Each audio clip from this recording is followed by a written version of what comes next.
only Harry could save England. I don't think William has the potatoes. I'm going to have a sportsman bet with you. I bet you, sportsman's bet that Harry is the next king of England. I can't see that happening, Socrates. I think King Charles has come to the realization that life comes and goes, and I'm so glad of his decision to talk to his son again. I think the genuine Brits are glad too. It shows that he's human. It shows that he's grounded. And I don't know what medicine he's on, but it's definitely working. It wasn't just some throwaway line, a tipsy daydream, or the wild ramblings of a man with too much time and too little tea. No, this wasn't your standard caller phoning in to gripe about potholes or moan about the price of fish fingers. This was different. This was a moment. A moment. This caller who called himself Socrates, yes, that Socratic energy, that philosopher vibe that let me shake your kingdom to its core presence, stepped up and said the thing that needed saying. And he didn't stutter. He didn't hedge. He didn't chuckle like it was satire. He delivered it straight, with that calm thunder in his voice. And what he said didn't float into the radio ether like gossip. It dropped like a stone into the water, sending ripples across a nation tired of being polite, tired of pretending, tired of watching a crown sit on the wrong head.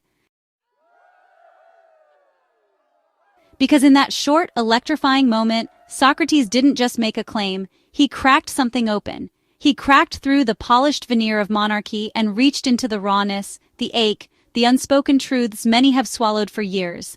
This wasn't a rant. It was a revelation. It was the sound of the public finally pulling the curtain back and saying, "We see you. We see the show. And we're no longer buying tickets." What he gave us wasn't trolling. It was truth. It was that kind of once-in-a-generation clarity that cuts through centuries of distraction. In just a few sentences, he tapped into the core of what millions have been whispering, over dinner tables and WhatsApp groups, under Twitter threads, inside TikTok duets, that William may wear the title, but Harry wears the trust. Because let's be clear, Prince William doesn't have it. He never did. And what's worse, the institution has spent years, decades, pretending that he does. They've polished him, dressed him, coached him, staged him. They've served him up like the next best hope. But no amount of Savile Row tailoring or Kensington polish can fake soul. No number of photo ops at food banks or awkward dad jokes at charity galas can replace what's missing. Because people can feel the difference. And now, more than ever, they know it. William may be first in line. But Harry? Harry has the lineage of leadership running through his spirit, not just his bloodline. And listen, we're not pretending we don't understand succession. We get it. We know the rules. We know Harry's not in the direct pipeline to the throne. But this conversation, this moment, wasn't about rules. It was about reality. It wasn't about royal charts. It was about character. Socrates wasn't making a legal argument. He was making a moral one, a spiritual one. And let me tell you something. When the people start dreaming of a new king, that's not fantasy. That's prophecy. Because the truth is, if this system ran on merit, on humanity, on courage, then Harry would have had a coronation years ago. He would have been anointed by the people, not because of his title, but because of his testimony, because he left the institution that tried to drain him. He chose healing over hierarchy, love over legacy, and in doing so, he made himself powerful in a way no crown ever could. And Charles? He'd be retired somewhere in Tuscany, writing long-winded reflections about his lifelong confusion, misunderstanding both his children and probably still blaming climate change on Meghan's skincare routine. Now let's get into William, the so-called safe pair of hands, the monarchy's emotional support spreadsheet, the guy they keep telling us is ready. For what, though? For what? Because here's what they really mean when they call him duty-bound. They mean stiff, detached, void of warmth. They mean a man who speaks like he's auditioning for a role he's never actually prepared for. The safe pair of hands is just royal code for he won't rock the boat, even if the boat is sinking. William doesn't command the room. He waits for someone to point to the room and tell him what to do in it. That's not leadership. That's management. And not even good management. That's glorified waiting. Because real leadership, it's messy, it's vulnerable, it's felt. It's holding the hand of a veteran in pain. It's crying in front of cameras without shame. It's talking about grief, about healing, about trauma, openly, publicly, with zero regard for royal protocol. And who's doing that? Harry, not William. Let's take it there. Meghan Markle was under siege, targeted, attacked, vilified in ways that felt both old school and modern day horrifying. While she was pregnant, while she was suicidal, while she was isolated, and William, the big brother, the next king, the symbol of modern monarchy, said nothing. Not a press release, not a walkabout where he said we stand with our family. Nothing. And silence, in the face of racism, misogyny, and cruelty? That's not diplomacy. That's cowardice masquerading as tradition. And that's the break in the mirror. That's the line drawn in palace marble. Because while Harry was fighting for his wife, for his sanity, for his family's safety, William was fighting for press coverage, for silence, for the comfort of the crown. And that's the real fork in the royal road. Harry protects people. William protects power.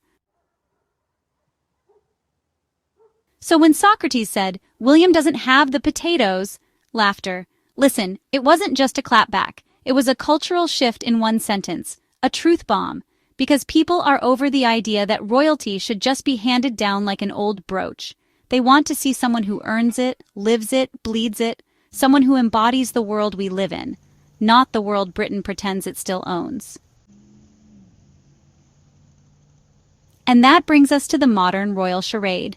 William and Kate appear just a handful of times a year, always color-coordinated, soft-lit, with those wax smiles, say a few rehearsed lines about mental health or early years education, and then, well, they disappear back into the walls of Kensington Palace like palace ghosts.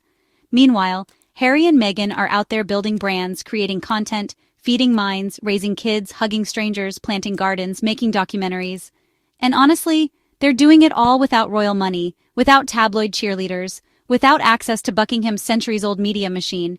And yet, they're thriving. That's what's got the palace shaking. Thriving without the throne? Unforgivable. Let's talk Spare. Because that book didn't just rattle a few teacups. It shattered the royal fairy tale.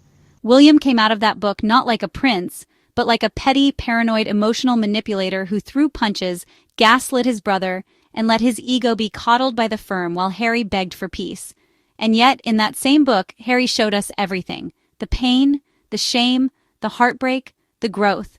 He didn't hide. He healed. And in doing so, he gained something bigger than power. He gained purpose. And now? Now we're watching a monarchy cling to tradition while the world outgrows it. We're watching the Commonwealth shrink while people question their allegiance. We're watching children grow up and ask, wait, we're paying for a palace, why? The monarchy isn't leading, it's limping. Harry, with no castle, no crown, and no backing, is out here building community, spreading awareness, connecting across cultures. That's power. That's influence.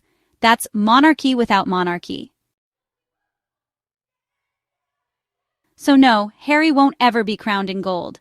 But the people have crowned him already. In trust, in loyalty, in relatability. Because while William may inherit a throne, Harry inherited the people's respect. So shout out to Socrates for saying what needed to be said, for lighting the match, and shout out to every listener who heard that call and nodded like, yup, facts. And above all, shout out to Prince Harry, the king without a kingdom, the leader without a title, the man who left a broken palace and built something whole. Right here on Star Spotlight, we say what the palaces won't.